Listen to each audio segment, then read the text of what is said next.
और इनके साथ ठाकुर जी खेलते थे। श्री गिरिराज जी मंदिर छोड़ करके आते थे।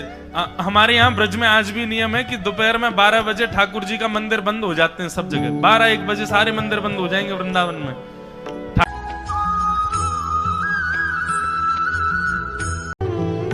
महाराज जी, हमारे गोविंद दास जी 500 वर्ष पहले श्री गिरिराज जी में हुए और इनके साथ ठाकुर जी खेलते थे। श्री गिरिराज जी मंदिर छोड़ करके आते थे। हमारे यहाँ ब्रज में आज भी नियम है कि दोपहर में 12 बजे ठाकुर जी का मंदिर बंद हो जाते हैं सब जगह। 12-1 बजे सारे मंदिर बंद हो जाएंगे वृंदावन में। ठाकुर जी सोते नहीं है, ठाकुर जी गैया चराने जाते हैं। वृंदावन में तो बनचारी है ना ठाकुर जी, इसलिए गैया चराने गए ठाकुर जी। और वही बीच का जो समय है 12 बजे से लेकर के 4-5 बजे तक का, वृंदावन में श्री कृष्ण का अनुभव 2 समय में हो सकता है। या तो 12:30-1 बजे से लेकर के 4:30 बजे तक, या फिर रात्रि 10 बजे से लेकर के सुबह 6 बजे तक। या तो पूरी रात्रि आपको श्री कृष्ण अनुग्रह करा सकते हैं, या ये दोपहर का समय जो वन चारण के लिए ठाकुर जी जाते हैं। तो गोविंद दास जी, गोविंद स्वामी जी प्रत्यक्ष में देखने में तो गवैया हैं। रोको, एक लीला सुनाए फिर गाएंगे आगे का पद। वो देखने में कौन है? बोले कि मंदिर में जाते हैं ठाकुर जी को पद सुनाते हैं, लेकिन उनकी अंतरंग इशारे चलते थे ठाकुर जी के साथ। जैसे ही गोविंद दास जी पद गाते थे, गुसाई जी श्रृंगार करते थे ठाकुर जी का, गोविंद दास जी पीछे खड़े खड़े पद गाते थे।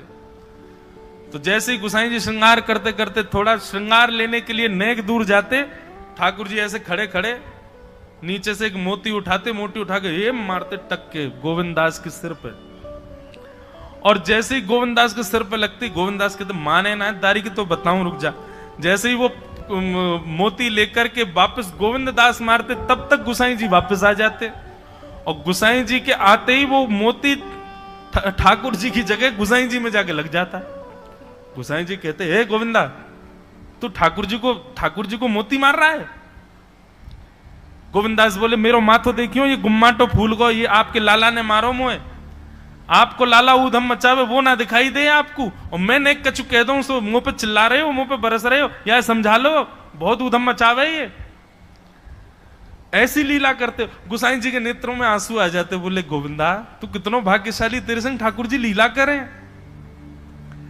गोविंदास के साथ ऐसी ऐसी लीला करते महाराज। एक बार ठाकुर जी गोविंदास से बोले, ए गोविंदा, बोले हाँ, मेरो दाल बाटी खावे को मन हेरो है। आप लोग दाल बाटी जानते हैं? महाराष्ट्र में खाते हैं दाल बाटी हैं? राजस्थान की बढ़िया, राजस्थान हमारे ब्रज में खूब खाते हैं दाल बाटी चूरमा, जो खाए सो सूरमा। तो दाल बाटी चूरमा। ठाकुर जी बोले, ए गोविंदा, ऐसे ही बोलते थे, बोले मोए दाल बाटी खानी है। गोविंदास बोले, 56 भोग बनते हैं रसोई में। अपरस में मुंह पे पट्टी बांध करके महाराज रसोईया बनाता है। अपरस में यमुना जी का जल आता है वहां से, वृंदावन से, उसके जल में सुंदर प्रसादी बनती है। इतने सुंदर शुद्ध भोजन को छोड़ के यूं कह रहे दाल बाटी खानी है। ठीक है, मैं आज बोल दूंगा रसोई घर में बनवा देता हूं। बोले, ना रसोई की ना खानी तो? बोले, तेरी कदम खंडी में आऊंगा। गोविंदास जी जहां बैठ करके भजन चिंतन करते थे, मंदिर से थोड़ा दूर था, सुंदर वन था गिरिराज जी में। बोले, मां आऊंगो और वहीं पे तू कंडा, वही गोबरी कंडा में बना, और कंडा में बना के तैयार कर, मैं आऊंगा वहीं खाऊंगा।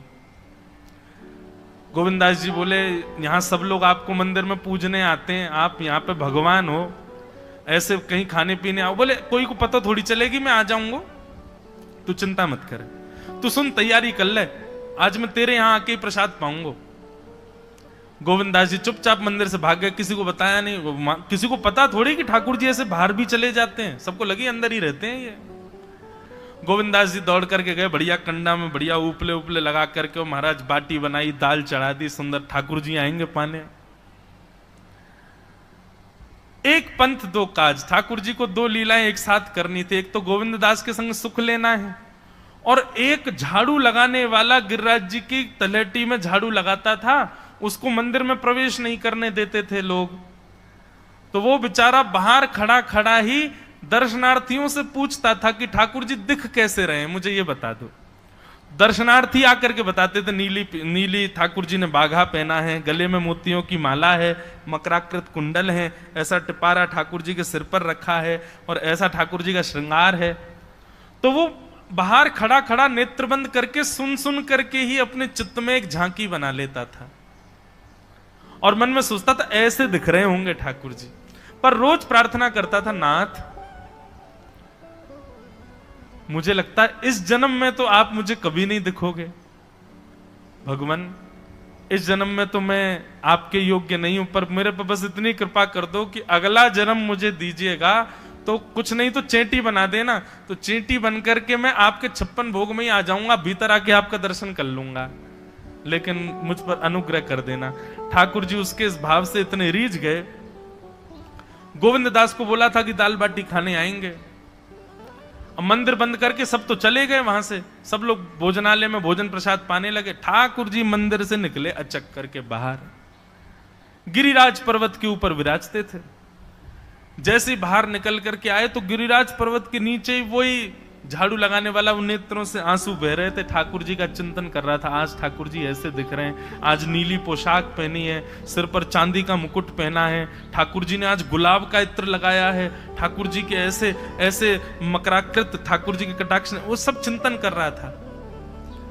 ठाकुर जी नीचे उतर करके जाने लगे, इतने में ही ठाकुर जी ने लीला करी और जोर जोर से ठाकुर जी चिल्लाने लगे, अरे जल्दी ते आइयो, देखियो मेरे पाम में कांटो लग गयो, अरे जल्दी ते कोई आओ या कांटे को निकारो, मुझको तो बहुत दर्द है रो है, अरे भैया जल्दी आओ जल्दी आओ। अब ये स्वर जैसे ही सुना उस झाड़ू लगाने वाले ने, उसके नेत्र खुल गए। उसने देखा, बोले कि ये स्वर कहां से आ रहा है।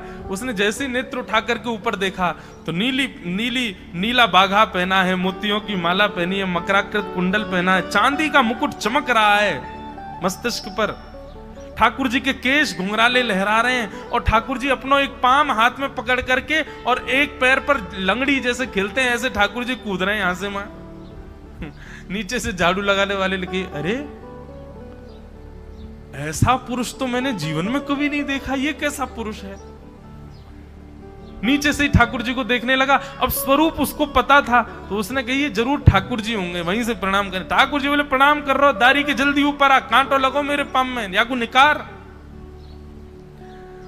बोलने लगा, बोले मैं ऊपर नहीं आ सकता, गुसाई जी मारेंगे, सब लोग डांटेंगे मुझे। अरे नहीं गुसाई जी ऐसा कुछ ना कहें, ये सब तो बाहर के लोगों ने नियम बना दिए, मैं तो सबसे मिलूं, तू आजा जल्दी ऊपर। जैसे ही ऊपर गया, ज्यों-ज्यों ठाकुर जी के समीप जाए त्यों-त्यों उसके नेत्र सजल होते जाएं। ठाकुर जी के बिल्कुल समीप पहुंच गया। भगवान बोले, देख काई को रो भैया, जल्दी कर, मेरे पाम में कांटो लगो या को निकार। जिन चरण कमलों के स्पर्श के लिए सदा लक्ष्मी लालायित रहती है, ठाकुर जी ने उसकी गोद में अनायास अपने चरण रख दिए। बोले जल्दी कांटो निकार, कांटो लग गो मेरे पाम में। अब वो ठाकुर जी के सुंदर तलवों को अपने हाथ से ऐसे देख रहा है, ढूंढ रहा है कहां कांटा लगा है, कहीं उसको कांटा मिल गया।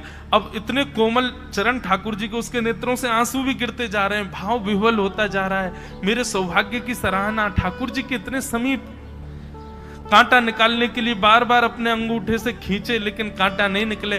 ठाकुर जी बोले, अरे जे हाथ से ना निकलेगो। उसने पूछा कैसे निकलेगा। बोले अरे मेरो पाम पकड़ के अपने मुंह के पास ले जा और दांतन से निकाल, तब निकलेगा ये। आहा कितनी कृपा की ठाकुर। कृपा की न होती जो आदत तुम्हारी, तो सूनी ही रहती अदालत तुम्हारी। जो दीनों के दिल में जगह तुम न पाते, तो किस दिल में होती हिफाजत तुम्हारी। कृपा की न होती जो आदत तुम्हारी, तो सूनी ही रहती अदालत तुम्हारी।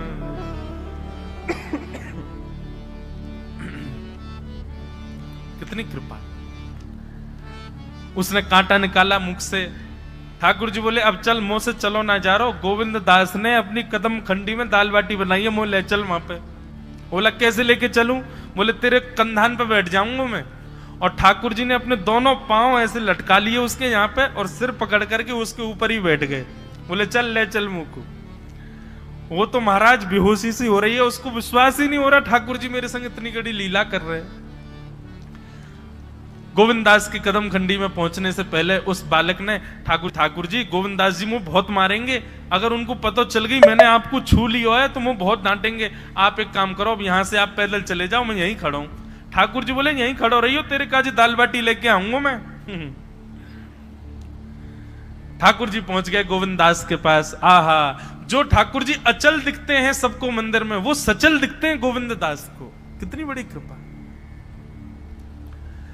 गोविंद दास के यहाँ ठाकुर जी पहुंच गए और पहुंच करके ठाकुर जी बोले चल गोविंदा जल्दी खवा, मुझको तो बहुत जोर की भूख लगी है।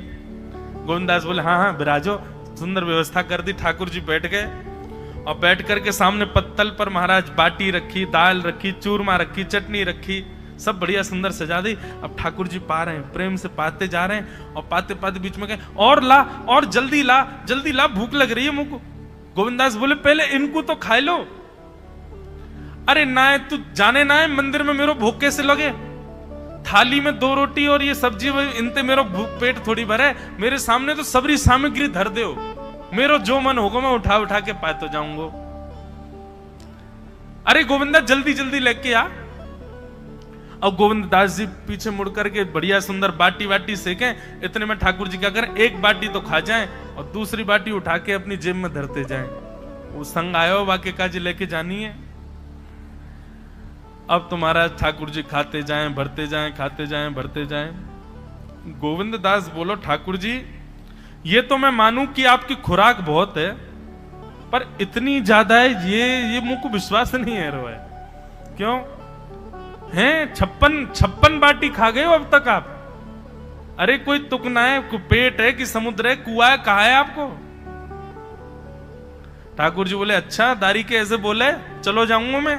अरे नहीं जय जय आप तो पाओ। ठाकुर जी तो जेब में भरते जा रहे थे। अब ठाकुर जी का पेट भर गया। ठाकुर जी बोले चल भैया गोविंदा अब पेट भर गयो, नेक देर हम एक पेड़ के नीचे बैठ के नेक सुस्ताए लें, फिर बाकी बाद मंदिर में जाएंगे। 4 बजे मंदिर खुल जाएगा दर्शन देने। जैसे ही ठाकुर जी खड़े भये महाराज, सोई उनकी पीतांबरी फैल गई। पीतांबरी फैली। गोविंदास बोले जय जय ये बाटी खाए के आप इतनी जल्दी मोटे कैसे है गए? ये पेट आपको है तो सही, लेकिन ये इतना चौड़ो कैसे है गो? और पेट कोई खावे तो वो आगे की तरफ निकल रही है, ये कोने में कैसे निकल रहा है? ये दोनों तरफ पेट बाहर कैसे आ रहा है आपको? ठाकुर जी ने ना कछु ना कछु नहीं दिखाओ। अब तो महाराज गोविंद दास ने पकड़ के जैसे ही पकड़े तो अंदर से बाटी निकल आई। जे बाटी कौन के काजे भर के ले जा रहे हो? सही बताइयो लाला, कौन के काजे? कोई और सखा बना लियो तुमने मेरे अलावा? गोविंद दास जी बाहर गए। बाहर जाकर के देखा तो एक वृक्ष के पीछे वो झाड़ू लगाने वाला बैठा था। अच्छा तो अब जे आपको सखा बन गए, जे आपको मित्र है गयो, या के काजे बाटी भर के ला रहे हो? ठाकुर जी कहे अच्छा अरे भैया ठीक है, अब तू सबंत कह मत दियो कि मैं या के संग आयो, या के संग खेलूं। अरे बेचारो बड़ो प्रेम करे मोते, ये भूखो बेचारो, मैंने सोची या के काजू बाटी ले चलूं। गोविंद दास जी के चित्त में एक क्षण के लिए तो ये भाव आ रहा है कि ठाकुर जी कितने प्रेमी हैं, लेकिन बाहर से कैसा दिखा रहे हैं? बोले स्वयं ने इतने सारे ग्रंथ निर्माण करा दिए, 4 वेद लिखवा दिए, उन पुराणों में शुद्धि, पवित्रता, अपरसता सबके इतने नियम बना दिए, और खुद क्या कर रहे हो? हैं? कोई के सिर पर बैठ के घूम रहे हो, कहीं जा रहे हो, कछु भी खा रहे हो? ठाकुर जी बोले अब ये सब नियम तो मानवन के लिए है ना, हम तो जय जय हैं, हम थोड़ी करेंगे इन नियमन को। बोले चुपचाप चलो और आचमन करो, शुद्धि करो, तब जाइयो मंदिर में। वहीं गोविंद कुंड के पास में गोविंद दास जी ने जबरदस्ती ठाकुर जी बैठा दिए। बोले हाथ में जल लो। ठाकुर जी जल लेकर के बैठे। बोले अब करो अपवित्र पवित्रो वा सर्वावस्थांगतो पिवा। ठाकुर जी आचमन कर रहे हैं, अपनी पवित्र कर रहे हैं ऊपर से लेकर नीचे तक। इतने में ही गोविंद दास बोलते बोलते बोलते बोलते पीछे की गए और ठाकुर जी की पीठ पे जाकर के एक धक्का दियो महाराज, पूरे ठाकुर जी डुबा दिए कुंड में। ठाकुर जी पूरे ऊपर से नीचे तक भीज गए। ठाकुर जी बोले, दारी के तेरी शिकायत करूंगा, गुसाई जी ते कहूंगा तू ऐसे करे मेरे संग।